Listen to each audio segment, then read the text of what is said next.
So today, what are we going to talk about? Well, we're going to talk about the RAV4 versus CR-V hybrids, and CR-V is new with a hybrid powertrain. We're going to talk about Camry versus Accord, Corolla versus Insight, and Prius Prime versus the Clarity plug-in.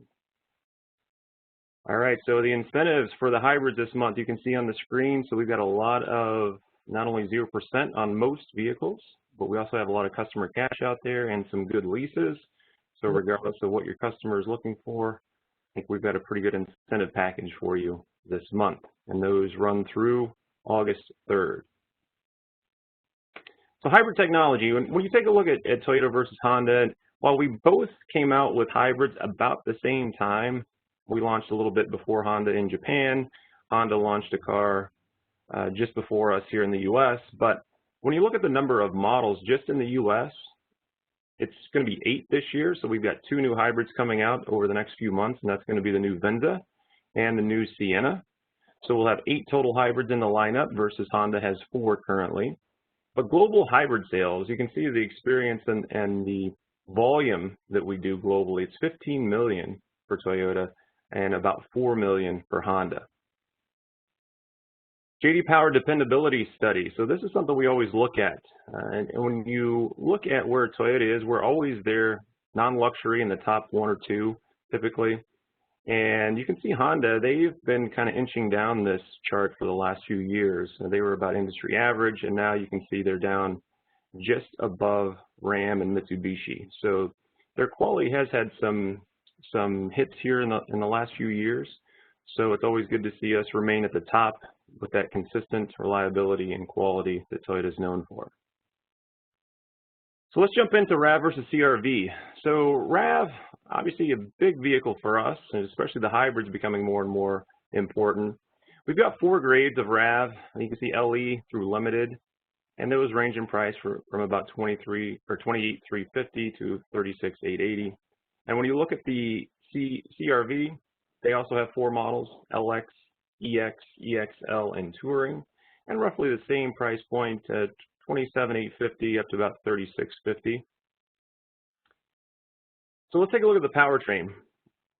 When you look at RAV, of course, we got great fuel economy, 41.38, a combined of 40, and the CR-V is not too bad either. It's 40 and 35 with a combined of 38. So it's 2 miles per gallon less, not too bad. Power-wise, we've got a slight advantage, 219 versus 212, so about 7 horsepower more. But when you look at our electronic 4-wheel drive system that we use in our hybrid all-wheel drive vehicles, we've got that rear electric motor that provides power to the rear wheels when needed. And there's some other advantages to that, like regenerative braking. Honda still uses a mechanical drive system, so they still have a drive shaft like a conventional gasoline-powered vehicle. And that's probably why they get a little bit less gas mileage. There's a little bit more drag, a little bit more weight, and it's not quite as efficient as what RAV4 system is. So we'll have 3 total electric motors in the RAV, 2 in the front and 1 in the rear, where Honda just has 2 electric motors in the front. And of course, the battery warranty, as you know, for 2020 and beyond, all Toyota hybrids will have a 10-year, 150,000-mile battery warranty, where Honda will continue with the 8-year, 100,000-mile battery warranty. RAV4 versus CR-V technology. So when you look at the screen size of RAV, you know, on an LE, our base grade, it's a 7-inch, where Honda only gives you a 5-inch, so it's a pretty small touchscreen in the dash. But when you look at CarPlay, Android Auto, Sirius XM, Safety Connect, blind spot monitoring, all these technologies where all the connected technologies and CarPlay and Android Auto are standard on all of our vehicles, where you have to get an EX or the mid-grade or higher in order to get those features. And if you want Safety Connect, it's only on the Touring model. Again, blind spot we offer as an option. You can get it on EX and above only, so not on the LX. So we have a lot more standard technology on our vehicle, where you'll have to get a more expensive or top-of-the-line grade to get it on the CR-V. We typically always have an advantage when it comes to safety, especially in airbags. We've got 8 in the RAV versus 6 in CR-V. Of course, we have those driver's knee airbags and the front seat cushion airbag. Compact spare tire, which you hope you never need, but it's there if you do. It's an SUV, so you definitely want a spare tire, where the CR-V only comes with a tire repair kit. So if you do have some kind of catastrophic tire failure, then it's roadside assistance. You're calling a flatbed to come get you. Safety Connect, again, standard on the RAV, on all grades, only touring grade on CR-V. And of course, Toyota Care, which we have in all of our vehicles, but it's something that Honda does not offer currently. Also, on the Engage website, if you've been on there, there's a great RAV4 hybrid versus CR-V hybrid, what you need to know. So you can check that out. So kind of in summary, RAV4 hybrid is more fuel efficient, it's more powerful, it comes with more standard technology features and more safety. Kelley Blue Book, one of the quote from Kelley Blue Book, "While buyers absolutely can't go wrong with either, the RAV4 squeaks out an advantage with its good looks, better drivability over the CR-V's affordability." And really what they're talking about, the CR-V is a few $100s less in overall cost when you compare the two, but what you're paying for is really more standard features, better fuel economy, and better performance. So Camry versus Accord. So the Accord had a hybrid years ago and it kind of went away, but now it's back. And while we have 4 grades of Camry, so I don't know if you guys have seen the latest press release, but for 2021 model year Camry, we've added an XSE hybrid. So that's all new for the 21 model year. And so we'll have 4 grades in our hybrid lineup total. Honda has currently 3 in their lineup, so average price between $25,800 and $32,100. Pretty close to the price point which we offer.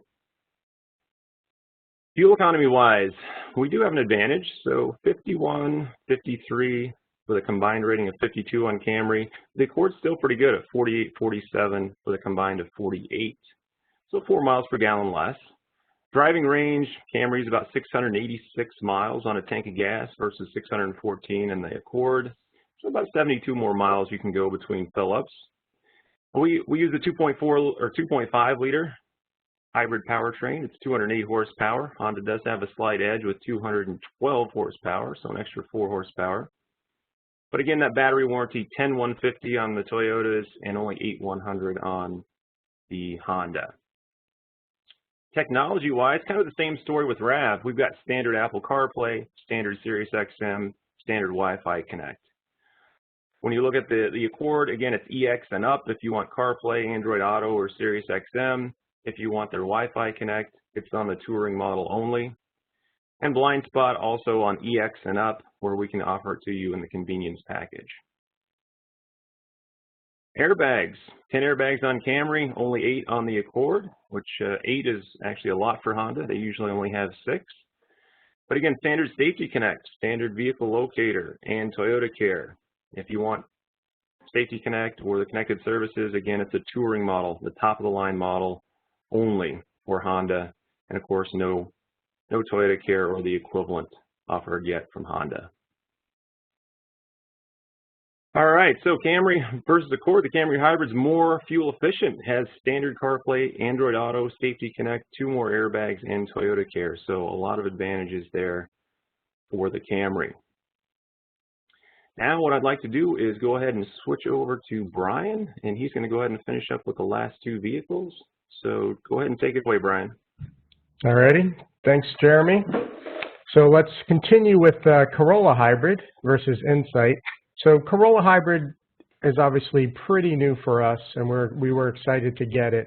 It's available only in the LE grade currently. And the Honda Insight, that's the name of their original hybrid they brought into the US. This vehicle is really nothing like that original, very funky looking Insight.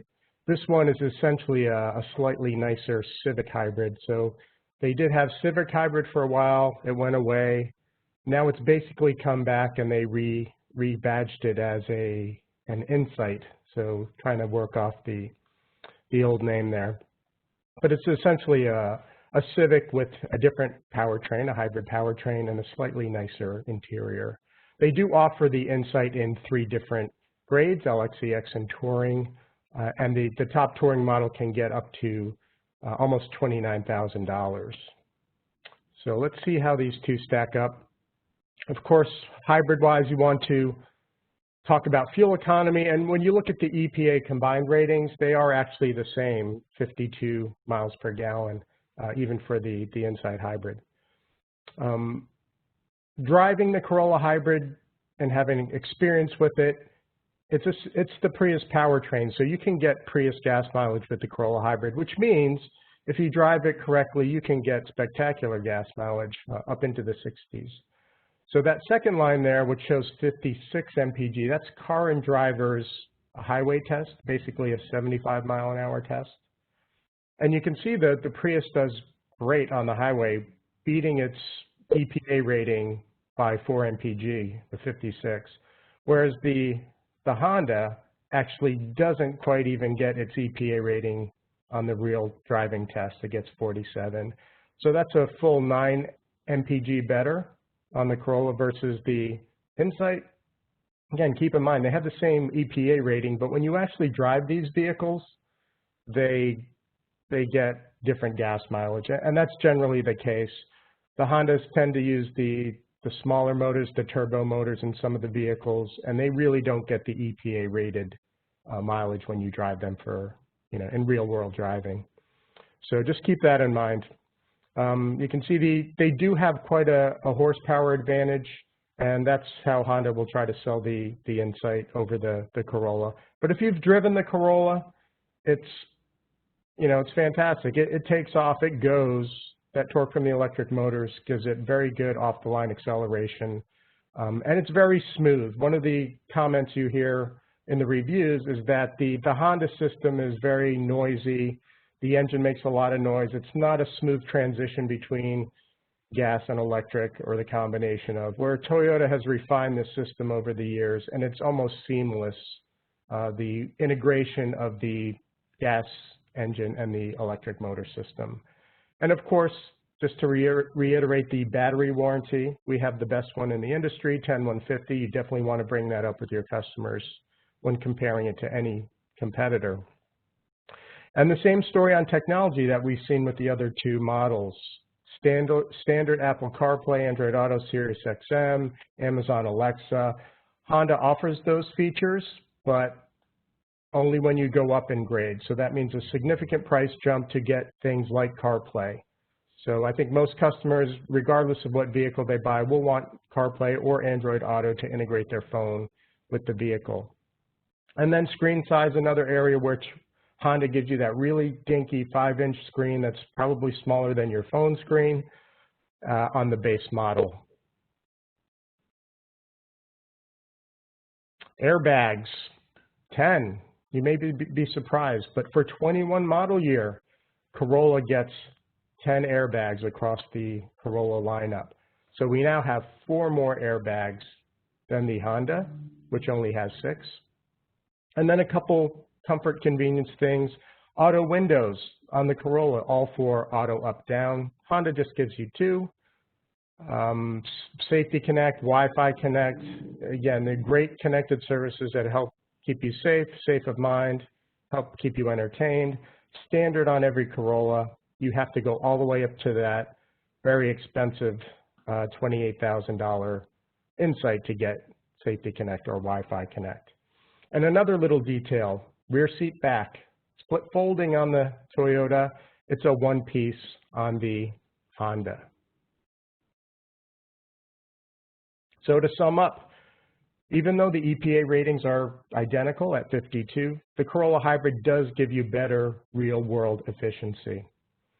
And standard technology like CarPlay, Android Auto, Safety Connect, more airbags, those are the things you want to stress when comparing these two models. So here was a quote from Car and Driver, which generally doesn't pick the Toyota over the Honda, but it's talking about if you want a sharp handling compact sedan that gets great fuel economy, they actually recommend the gas Civic over the Insight because the difference in real fuel economy is not that great to justify the extra price. But when you look at the Corolla, the increased MPG is so great over a gas model that it's definitely worth the price of the hybrid. So the Corolla is their pick versus the Insight. Okay, Prius Prime, which is our plug-in, versus the Honda Clarity plug-in. So we have 3 different grades of the Prius Prime, LE to Limited, and Honda has 2 grades of their plug-in Clarity. One they just call the regular plug-in, and the other is the touring model. So interesting with the Honda Clarity, it actually comes in 3 different powertrains. The plug-in is one. They also have a full electric and a fuel cell. So both of those, they don't sell in much quantity at all. And even this plug-in hybrid doesn't sell too well. But this is the one that would be the closest to our Prius Prime plug-in. A little bit more money, in general about $3,000 more, but you see they do qualify for a slightly higher federal tax credit because of the size of the battery, and we'll talk about that in a second. But keep in mind, federal tax credits aren't a discount on the price of the vehicle. They only apply to a person's taxes if they purchase the vehicle. So they may not, in a lot of cases, get that tax credit depending on their tax situation. But please don't advise them about their taxes, whatever you do. So this part is very interesting. You could see that Honda focused more on the EV or the electric driving range than the overall fuel economy. So they basically put a larger battery in their plug-in, and you get a 47-mile electric driving range, which is great. Where the Prius Prime has a 25-mile electric driving range, which is very good, but it's really dictated by the size of the battery. But the interesting part is when you look at the EPA fuel economy numbers. So the Prius Prime gets Prius gas mileage, right? It's in the mid-50s. But when you're driving the Honda Clarity plug-in on the gas engine, it only gets low 40s for a combined rating. So that's 12 less than the Prius Prime. Also, they had to put a very small gas tank in the Clarity plug-in because of the size of the battery. So it's only a 7-gallon gas tank. What that means is it's really going to limit the total range of the vehicle. So even though it has a 47-mile electric range, it has a very short, basically a 300-mile gasoline range. So when you look at total driving range, our Prius Prime plug-in is 640, and theirs is only 340. So that's going to make you stop more often for fuel, but also maybe limit the trips that you make in that vehicle. This also affects charging time, the size of the battery. So you can see they basically have a battery that is twice the size of our battery, which means on regular household voltage, it'll actually take you twice as long to charge. In fact, a little over twice as long. Now, interestingly enough, if you have a level 2 charger in your home, which is unlikely, but if you use like a public charging station, it does take longer, but not that much longer, 2.5 hours versus just a little over 2 hours for our Prius Prime. And then, of course, the battery warranty is the same on any Toyota. It's 10150 now. It's the same on any Honda 8100, so we'll always have that advantage to talk about. A couple other things. 10 airbags on the Prius Prime. This is another change for model year 21. So Corolla got 10, now Prius has 10 as well, where the Honda Clarity only has 7 airbags. That touchscreen in the Prius Prime Limited, 11.6 inches, is spectacular. It's a great selling feature. You get a much smaller 8-inch screen on the Clarity. Safety Connect, of course, is standard on the Prius Prime. It's not even available on the Clarity, even if you get the Touring model. And then this is another thing to definitely point out. Because of that larger battery size and where it's placed in the Honda, they only have 15.5 cubic feet of cargo space. So even though it's essentially the same body style as a Prius, it has the same basic cargo capacity as a sedan that has a trunk. Where a Prius, it's very big. It's very large for the size of the vehicle. And standard Toyota Care, of course, rounds out our advantages. So even though the Clarity does have a longer EV driving range, the Prius hybrid has much better overall gas efficiency and total driving range, and you get more standard safety equipment like airbags and Safety Connect, and of course Toyota Care. So just to kind of sum up those comparisons that we did, we are the hybrid leader and have been since the introduction of the Prius over 20 years ago. So we do have the experience. We've sold many more hybrid vehicles globally and in this country versus Honda. We touched on the reliability a little bit. You see Honda's reliability has been slipping lately, according to J.D. Power. So don't let customers just assume that current Hondas have the same reliability as Toyotas. It's just not true. Efficiency, we win on efficiency. So every one of our comparisons, we had better EPA ratings for fuel economy or real driving fuel economy as tested. So customers buying hybrids, they will be concerned about efficiency. Let them know that the Toyotas have a more efficient system than the Hondas. More standard safety, whether it's airbags or things like Safety Connect, definitely mention that. The audio technology like standard Apple CarPlay, Android Auto, Amazon Alexa, Sirius XM. Honda makes you move up in grade typically to get some of those features. Same thing with connected services. If they offer them things like Remote Connect and Safety Connect, you have to go up to the touring models to get those packages with Honda Link. And then finally, Toyota Care. I mean, that's what you should be mentioning with every potential customer that walks into your showroom or contacts you over the internet. It's an advantage that means money that stays in the customer's pocket, and it's something that our major competitors don't offer that we do. And just to kind of remind you, those hybrid incentives last through August 3rd. So take advantage now while we do have the inventory of hybrids and we can sell these. We do have very good deals to go up against not only Honda, but any of the other competitors in our market. So now's the time where we can take some of your questions. So let's just ask Joyce to chime in and see if there are any questions. Hello, good morning. We have a couple questions. We have, let's see. So what exactly is in Safety Connect and how do we sign people up? Okay, Safety Connect, what's in it? How do we set people up? Two great questions. Safety Connect is essentially standard now on every Toyota, new Toyota that you sell. So you should be talking about Safety Connect with all your customers. So it's 4 different features. It's the SOS button, right? But it's also automatic collision notification. So if you're in an accident and your airbags deploy, or it's a significant impact, they will try to contact you. In the event they cannot contact you, they will send help automatically to your location. And the call center will know your notification because it sends the GPS locator when you're in an accident. So that's a great feature. You don't have to call for help. You don't have to tell them where you are. They will automatically be notified and send help to your exact location. Stolen vehicle locator is also a part of Safety Connect. So that's a great feature where, you know, they can help track down a stolen vehicle for you in association with the police. So there are some insurance companies that will actually give you breaks on insurance if your vehicle comes equipped with that type of system.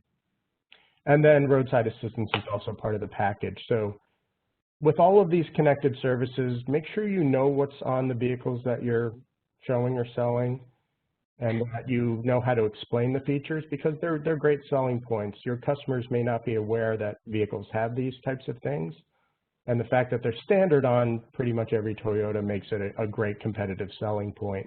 As far as how you sign people up, we'll do more training on this and we'll continue to do training, but the best way is to have the customer download the Toyota app on their smartphone and then just walk them through the very quick sign-up process. It takes a few minutes, and then show them how to use the app, and they'll be all set with their connected services that come on their vehicle.